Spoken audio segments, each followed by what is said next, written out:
While I was waiting, the sheriff came back down there, and I started walking toward him to get some information. And he said, excuse me, "It's not good." And that just sort of like ripped the heart out of my chest. And then they said that they'd picked up Bill and Jacob, but they hadn't found Mandi yet.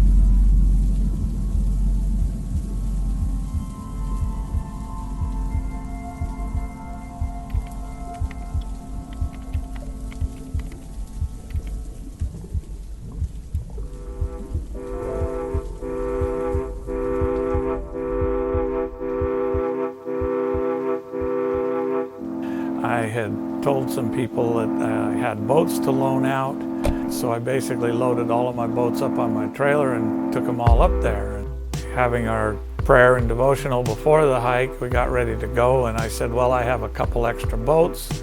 Would anybody like to kayak out there? And Jacob said, yeah, I would. So he came along to kayak. He'd probably been there for probably 3 years. Gone on lots of hikes with us. He was a very unique individual, had an extremely awesome sense of humor. Where other people would take cameras like myself, Jacob had a 3-legged stool and a scratch pad, and he would sit and sketch different scenes that he would see as we went along. The year before, Mandi had done it, and she kayaked out and hiked back. So that year, she wanted to do it the opposite. So, of course, I kayaked out and she hiked out with my daughter, and then we switched after lunch and she kayaked back. While we were having lunch, the blue sky was out, the sun was out, great for taking pictures of the lighthouse, and it was beautiful. I mean, no jacket needed. It was a perfect spring day. Well, the weather seemed to change. It felt like it changed right away into the return paddle. The waves started to get a little more intense and the wind picked up. I could see what looked like a squall line at the far end of the spit, and it was moving our direction. So I felt that, well, we're going to get hit with some rain and some wind, and once we ride it out, it shouldn't be too long. It'll pass over and probably just normal Washington rain, and we should be fine.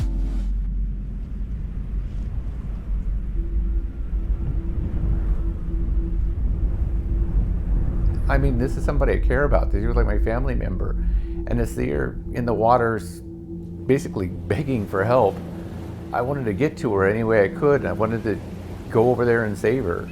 And all I wanted to do is just try to get my kayak to point towards her. And I tried to force it by rowing on the opposite side, which I shouldn't have done. But that flipped me over immediately. And when I went over, I was in a jacket, a winter jacket with blue jeans and shoes.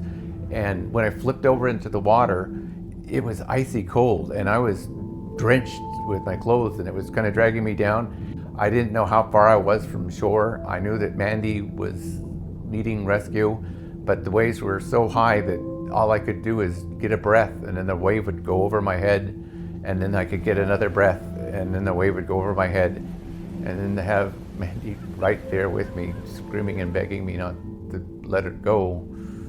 It was horrible. And at one point, my kayak got hit by a wave and the rudder groined me. And when it hit me in the groin, I couldn't hold on to the kayak anymore. And then that's when the waves went over my head and I basically drowned.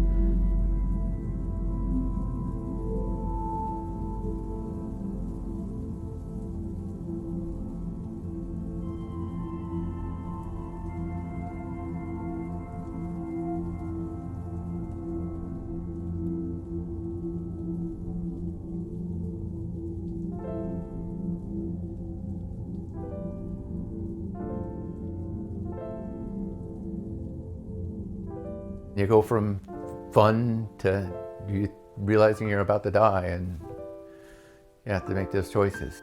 I still have dreams about Mandi, and being there in the water. They're screaming and wanting me to come get her, and me not being able to.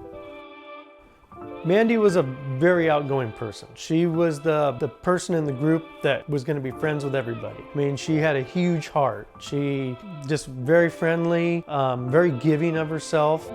She was just a great person. Everything just plays back in your head. What could we have done different?